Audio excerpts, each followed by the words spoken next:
ఓం శ్రీ గణేశాయ నమః. శ్రీ సరస్వత్యై నమః. శ్రీపాదవల్లభ నృసింహ సరస్వతి శ్రీ గురు దత్తాత్రేయాయ నమః. హిందూ టీవీ ప్రేక్షకులకు నమస్కారం. మిథున రాశి మృగశిర 3-4 పాదముల వారికి, ఆరుద్ర నక్షత్రం 1, 2, 3, 4 పాదముల్లో జన్మించిన వారికి, పునర్వసు 1, 2, 3 పాదంలో జన్మించిన వారికి వర్తిస్తుంది. ఈ మిథున రాశి జాతకులకు ఈ ఫిబ్రవరి నెలలో కొంత వ్యతిరేకమైనటువంటి ఫలితాలు సూచిస్తున్నాయి. ఖర్చులు అధికంగా ఉంటాయి. పట్టుదలతో ఆత్మవిశ్వాసంతో ముందుకు సాగాలి, అప్పుడే విజయాన్ని సాధిస్తారు. ఆదాయం తగ్గుతుంది, ఖర్చులు అధికంగా ఉంటాయి. రుణ బాధలు కూడా ఎక్కువగా ఉంటాయి. అప్పు ఇచ్చిన వారు మిమ్మల్ని చాలా బాధ పెట్టడం కూడా జరుగుతుంది. వివాహాల కోసం ప్రయత్నం చేసేవారికి ప్రతిబంధకాలు కనబడతాయి. ప్రేమికులకు వివాహాలు ఇంట్లో ఒప్పుకోకపోవడం వల్ల కొంత ఇబ్బంది, బాధకి గురి అవుతారు. కొంత అవమానాలకి లోనవుతుంటారు. చాలా జాగ్రత్తగా ఉండండి. దీర్ఘకాలిక రోగాల నుంచి బయటపడతారు.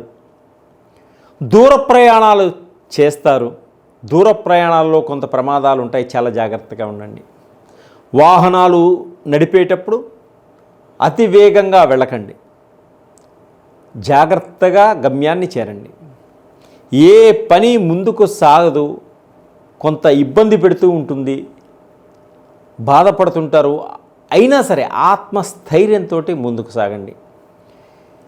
లగ్జరీ లైఫ్ కోసం ధనం బాగా ఖర్చు పెట్టేటువంటి సూచనలు కూడా కనిపిస్తున్నాయి. విదేశ ప్రయాణాలు కొంత వాయిదా వేసుకోవడం చాలా మంచిది. సంతానం కోసం ప్రయత్నం చేసేవారికి అనుకోని ఫలితాలు కూడా ఏర్పడతాయి. వ్యాపారస్తులకు పెట్టుబడులు పెట్టినప్పుడు నష్టాలు కనిపిస్తాయి. అయినా జాగ్రత్తగా మసులుకోండి. గృహప్రవేశాలు చేస్తారు. ఉన్న గృహాల్ని రిపేర్ చేయించుకోవడం కూడా జరుగుతుంది. విద్యార్థులకు సీట్ల కోసం కాంపిటీషన్ చాలా ఎక్కువగా ఉంటుంది యూనివర్సిటీస్లో. అయినా కష్టపడి సీట్లు సంపాదించుకుంటారు. తప్పుడు పనులు చేయకండి, సమస్యల్లో ఇరుక్కుపోతారు. చాలా జాగ్రత్తగా ఉండండి ఈ నెలలో. టీవీ రంగం వారు కానీ, సినిమా రంగం వారు కానీ మంచి మంచి అవకాశాలు వస్తాయి. వీరికి కొన్ని అవకాశాలు మిస్ అయ్యేటువంటి సూచనలు కూడా కనిపిస్తున్నాయి. ప్రేమ వ్యవహారాలు చాలా ఇబ్బందికరంగా ఉంటాయి. ఈ నెలలో ఆచితూచి మాట్లాడండి. మాట పెరిగి వివాదాలు కూడా ఏర్పడతాయి. ప్రభుత్వ ఉద్యోగంలో ఉన్నవారికి కొంత ఒత్తిడి ఎక్కువగా ఉంటుంది. శారీరక శ్రమ కూడా ఎక్కువగా ఉంటుంది. అధికారులతోటి కొన్ని మాటలు పడేటువంటి సూచనలు కూడా ఉన్నాయి. సహ ఉద్యోగులు కూడా మీకు సహకరించకపోవడం వల్ల కొంత మనశ్శాంతి కూడా తగ్గుతుంది.